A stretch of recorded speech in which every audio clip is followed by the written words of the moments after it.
A key foreign policy decision, the surprise decision from President Donald Trump to withdraw all American troops from Syria and the fallout from it.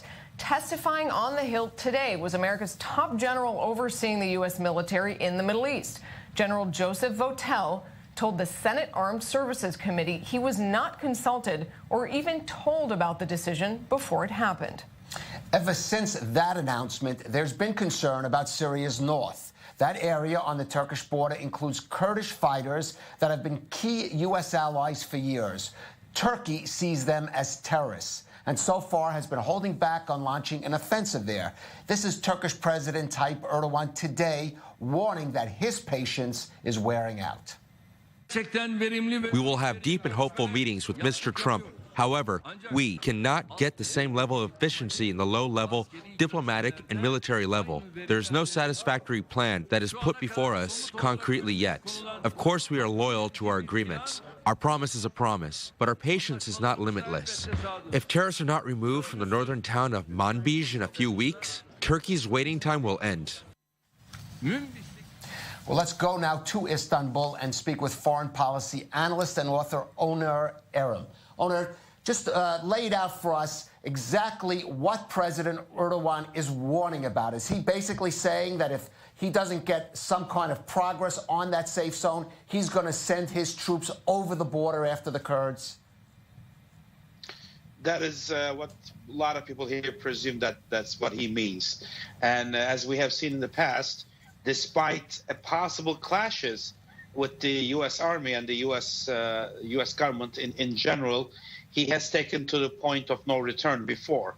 So there's no doubt in anybody's mind that he will do the same. We have to realize that as President Erdogan makes statements like these, he always stresses out the fact that the state of normalization should be implemented by all in Syria as soon as possible. This is very important to Turkey. This is very important to the major powers in the region because an imbalanced, unstable Syria is a threat to not only to Turkey, to Iran, to Iraq, to Israel, to Jordan, to everybody surrounding it. Onur, without U.S. troops in Syria, of course they still are there, but they are planned to be on the way out. How much incentive does Erdogan actually have not to launch the offensive that he seems to want to carry out there? We shall see. It's a very hard question to answer because if you look at the history with Iraq, with Afghanistan, and others before, and some smaller ones after, the U.S. soldiers, one can argue that U.S. soldiers usually leave the scene in a worst-case scenario, in a worse scenery than what they started with, in many aspects, especially regular social life and cultural life and regular day-to-day businesses of the people.